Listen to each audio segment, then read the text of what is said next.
Thanks so much for joining us for CBN News Today. I'm Ephraim Graham. And I'm Lori Johnson. A new report about graphic details about CIA torture methods used after 9/11 is expected to be released by the Senate this week. The report is said to be so shocking that officials fear it could spark protests and violence. Dale Hurd has that story. U.S. embassies around the world are bracing for the fallout from the release of a top-secret report on the use of torture by the CIA. This will, in fact, incite violence, and it's likely to cost someone their life. According to officials who have read it, the document includes disturbing new details about the CIA's use of sleep deprivation, confinement in small spaces, humiliation, and the simulated drowning process known as waterboarding. Senator Dianne Feinstein called the torture chilling, brutal, and un-American. We tortured some folks. We did some things that were contrary to our values. President Obama has since banned the practices, and the Bush administration has come under heavy criticism for the post-9/11 interrogation techniques. Over the weekend, the former head of the CIA rejected accusations his agency lied about the effectiveness of the methods. To say that we relentlessly, over an expanded period of time, lied to everyone about a program that wasn't doing any good, that beggars the imagination. The fear is that the report will not only put U.S. overseas interest in danger and incite violence, but will be a powerful new recruiting tool for Muslim terrorists like ISIS. But terrorists have already made Americans their top targets, including the death over the weekend of American Luke Summers and a South African, killed by their captors in a failed U.S. rescue attempt in Yemen. Dale Hurd, CBN News. 6 prisoners released from Guantanamo Bay are beginning a new life in the South American country of Uruguay. The 4 Syrians, 1 Tunisian and 1 Palestinian, were all held in Gitmo since the prison opened in 2002 for the purpose of holding terror suspects. The 6 were cleared for release 5 years ago, but there was not a country who would take them until Uruguay stepped up. It is a mostly Christian country with only about 300 Muslims, and now only 136 prisoners remain at Gitmo. More releases are expected by the end of the year. President Obama has wanted to close Guantanamo Bay Detention Center since beginning office.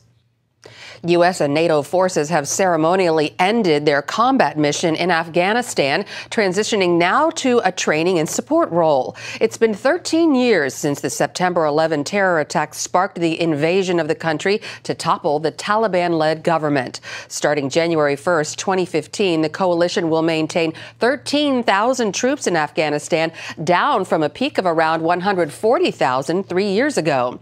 The U.S. troop total is expected to shrink to near zero by the end of 2016. Syria's opposition forces claim an Israeli airstrike destroyed Hezbollah drones and missiles Sunday. The report came from the Lebanese newspaper Al Akhbar. Israel says it doesn't comment on foreign reports. The attacks targeted anti-aircraft missile batteries and an airbase near Damascus airport.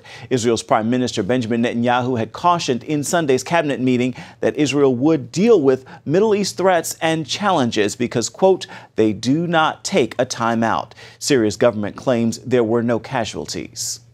What started out as a peaceful protest took a violent turn in Berkeley, California last night. Authorities say unruly demonstrators smashed windows, threw explosives at police officers, and some marchers blocked traffic on a freeway on-ramp. Police responded with tear gas.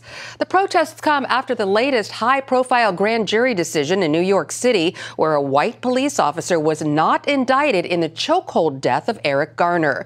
In the aftermath of the decision, the NYPD immediately began retraining its entire police force. If you train the police in a different approach to use of force, in a different approach to communication with community, a different approach to building relationships with community, you won't see these tragedies. A civil rights investigation is underway in the Eric Garner case. Later in the newscast, we'll take a look at how the latest police-involved deaths are playing out on social media. How low will they go? Gas prices have been plunging at the pump in the last few months, and the drop isn't over yet. It may be bad news for anti-American oil exporters like Russia and Iran, but it's great news for American drivers and for the U.S. economy. They are the lowest gas prices in more than 4 years, and drivers across the country couldn't be happier. It's going to go down even more. Thank God. Thank you. Thank you. Even better for delivery drivers, man. I'm delivering in the Bay Area, and cheaper gas helps me and my family. Oil prices are down around 40% since the middle of June, dropping below $70, something that would have been unheard of just a few months ago. More than 60% of U.S. gas stations are already selling gas lower than $3. The national average is down to $2.77 a gallon, and it could go even lower, down another 10 to 20 cents.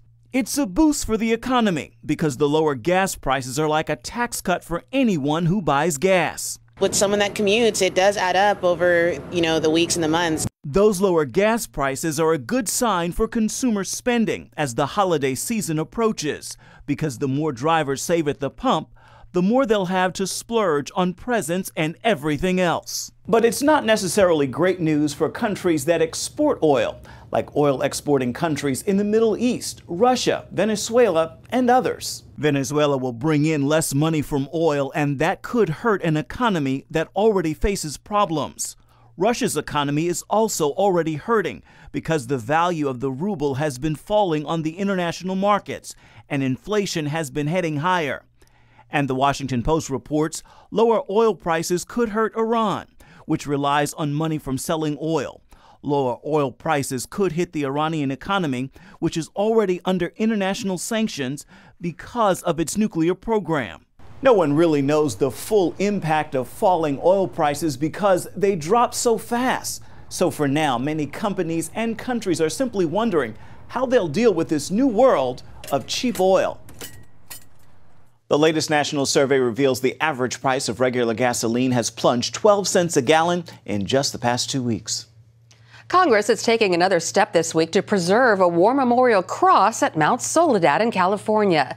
The Senate is expected to approve a bill that could save the 43-foot cross overlooking the city of San Diego. The House has already passed the measure that authorizes the Defense Department to transfer the federal land where the cross sits to a private veterans memorial group. Federal courts have ruled that the cross is an unconstitutional government endorsement of religion. In a similar case, a memorial cross in California's Mojave Desert was preserved 2 years ago when a judge allowed the National Park Service to turn over the land to private veterans groups. Satanists will be able to put up a holiday display in the Florida state capitol this month. CBS Miami is reporting the display shows an angel falling into hell and will have a banner on top that says, "Happy Holidays" from the Satanic Temple. The display will appear among nativity scenes and secular presentations. Coming up, it was one of the top worst storms ever seen on this planet. Hear how this mayor and his family survived and how they've been helping rebuild their city ever since. Matthew and Grace Wong are back in America after being held in Qatar for almost a year following the death of their adopted daughter. Sunday, the couple went to church at Pasadena's Lake Avenue Church along with their 2 children. The Wongs say the time they spent in Qatar was difficult, but it taught them to be patient and to trust God. The couple gained international attention when Qatari authorities arrested them on charges of starving their African-born daughter to death. Typhoon Hagupit has been downgraded to a tropical storm, but not before unleashing destructive winds that killed at least 27 people in the Philippines. Many of those people drowned in the eastern Samar province, where the storm made its first landfall. Nearly 1 million people fled to shelters as the storm moved toward the capital, Manila. Hagupit is moving slowly, and its heavy rains could trigger landslides and flash floods.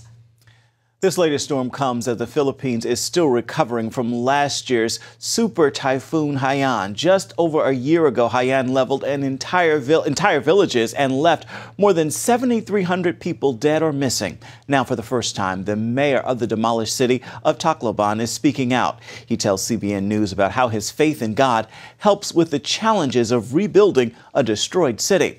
George Thomas brings us the exclusive interview. November 8th, 2013. This is probably one of the top 12, so in the top dozen of all storms ever seen on this planet.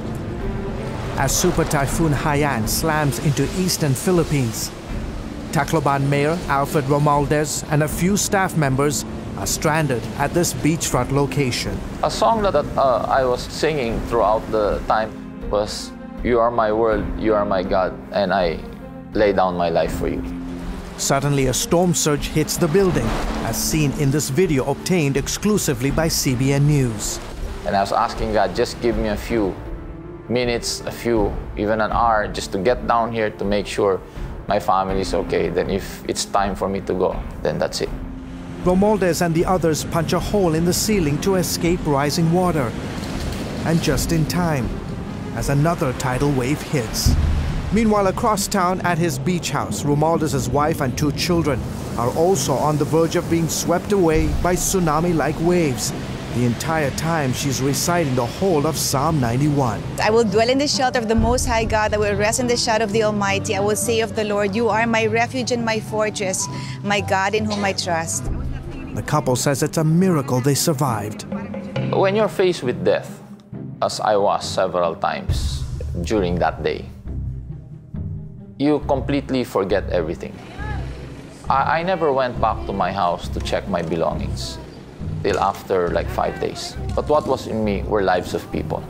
I got my family. I was going out there and saving lives. As soon as the storm passed, the mayor hit the streets clearing debris and coordinating search and rescue operations. Over 6,000 people died that day. Romualdez says he knew he had to give people hope to help them pull through. Because people have come to me and they were questioning their faith and they were asking me, why did God take away my children? What did they do wrong? And then I said, do you want to see God? Yes, then you'd have to die. You'd have to overcome death. And Christianity is not focused on death. It's focused on afterlife. A year later, he's still encouraging residents of his city to draw close to God. And the purpose and what I tell people is that, when it comes to God, I ask questions, but I don't question.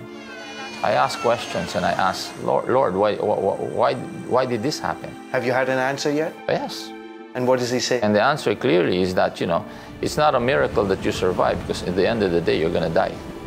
What's a miracle here and the blessing here and the grace of God is that where you're going to go after that. 1, 2, 3. The mayor's wife, a former actress turned politician,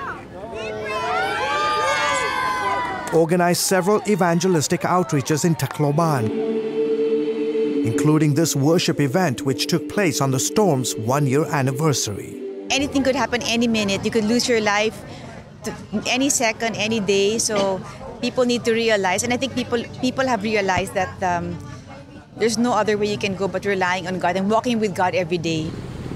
It's a spiritual sentiment that runs deep in this city, as I discovered while riding Tacloban's most popular means of public transportation. It's good to have a mayor who trusts God and encourages us to trust him as well. He almost lost his life. He knows the pain we're enduring a year after the storm. We need God's help to rebuild our destroyed city. The mayor has taken a lot of heat in the last year for his government's slow response to the rebuilding efforts. How much is the Philippine Star? 25, 5, 10, 20, 25. Thank you, sir. But in reality, you talk to many Taclobans, and they will blame the national government in Manila. It's not the mayor's fault. The national government is wrongly accusing him of inaction when the blame should be on them for not doing enough to help us rebuild. Romualdez says thanks to international aid agencies like CBN Disaster Relief, Tacloban is slowly getting back on its feet. In the last 12 months, CBN Disaster Relief teams have built temporary homes for over 1,500 families, restored 9 schools, and helped thousands of typhoon victims with livelihood projects. I was very glad, when I saw the guys come in, because I know they work fast. And they were one of the first ones who built temporary, or what we call transitional shelters. And they were fast.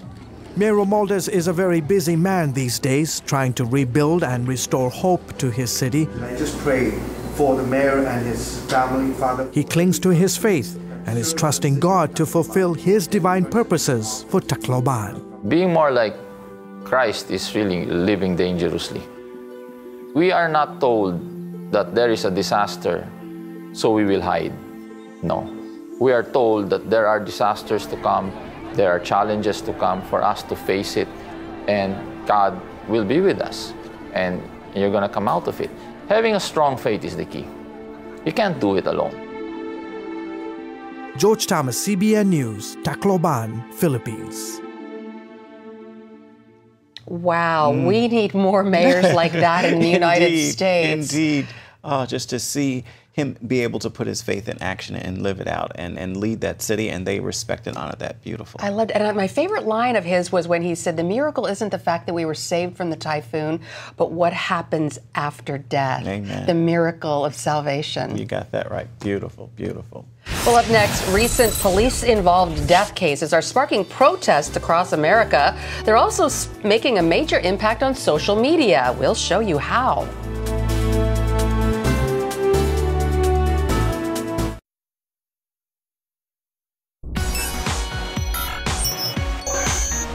Welcome to the Digital Download. Today we're talking about a serious issue. We're seeing people across the country erupting in protest, responding to the decision in New York not to indict an officer who chokehold Eric Garner. Right. And Ephraim, I understand that you were actually in New York when the decision was made. So can you speak to that? That's right. You see the video there on the screen unfolding. It was Wednesday when I landed in New York, and literally the grand jury made the decision. The mayor pretty quickly responded saying that he himself was personally disappointed that there was no indictment.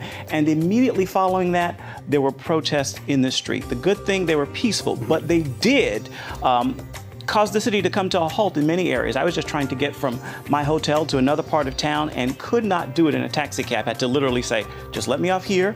I will walk to where I need to go. Lots of people upset. They're calling for change. We heard from Bishop Harry Jackson responding to this, and he's given some insight into why people are protesting and, more importantly, how the church needs to take the lead and help address the issues that they're talking about. Let's take a listen. This last incident has really just brought all of our historic problems once again to the fore. But I want to warn your audience today that I don't think that blacks are saying all whites are racist and this is a sign of manifest racism in New York or in St. Louis, the Ferguson area. What they are basically saying is it's time for us to address this problem. And Caleb, of course, you've been following what they've been saying on social media, and there is a lot to talk about. There was a lot. From Instagram, Twitter, Facebook, they're all talking about this issue, particularly with the hashtag Black Lives Matter. Okay. Now, with Black Lives Matter, people are just basically sharing their heart about the situation. There's a lot of people protesting in regard to laying on the ground, similar to Garner's death, in a silent act of protest. And also, CBN News Facebook that's been blowing up as well. People are saying that these people are actually not innocent. Okay. They were committing crimes, so therefore, the officer might have been in the right to do these things, which can be a little controversial. We also have people saying that, in reality, the media are the ones that are blowing it up. Okay. Well, the media is certainly part of telling the story, but I would caution, we know the grand jury decided in Ferguson, as well as this case, not to indict. But we have to ask ourselves this question. While these people are not innocent, is the punishment death? Is that really, is that really fit the crime for whatever it is they were doing? Should they have lost their lives as a result? Right. I think the thing is mostly because we've had 3 tragedies occur, in a very short amount of time. This issue seems to be really polarizing. We're seeing people taking pictures of Dr. Martin Luther King Jr. and then comparing them to Trayvon Martin's, to the Ferguson, to the Garner, and making this a civil rights issue. In regard to the media continuing to blow it up, we know that Jason Ross, who's one of the writers for Tonight's Show with Jimmy Fallon, created a hashtag called Criming While White. That's interesting. Criming While White. Now, the point of this hashtag is to show a double standard about what's occurring. So you have people saying things like, oh, when I was 16, I hit an officer in the face, and the officer said, hey, don't do that again, and sent me on my way. A lot of different sides to this issue, so the question is, what do we do about it? Absolutely. What do we do? And that is why we want to hear from you. Please keep it positive. We want you to weigh in at CBN News Garner Chat. Use that as the hashtag. We want to hear what you're thinking. Remember, we as the church, we as believers need to take the lead in solving the world's crises and bringing Christ to the situation. So let's keep it positive and do just that. All right. That's extremely important. Well, I'm Ephraim Graham. And I'm Caleb Kinchlow, and this is your Digital Download.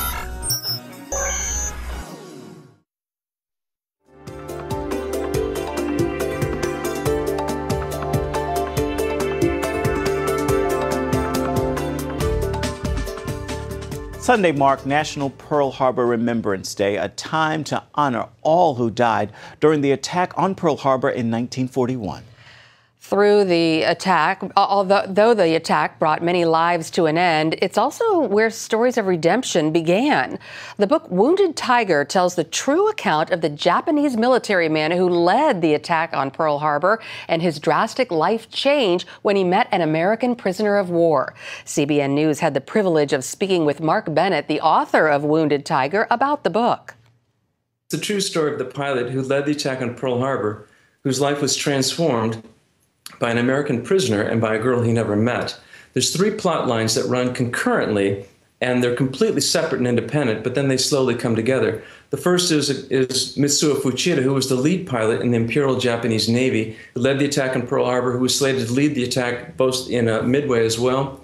And he ended up in Hiroshima, got called away. The next day, the city was bombed. His life story is a phenomenal story. And then parallel to that is the story of Mitsuo Fuchida, Jake DeShazer. He was an American bombardier.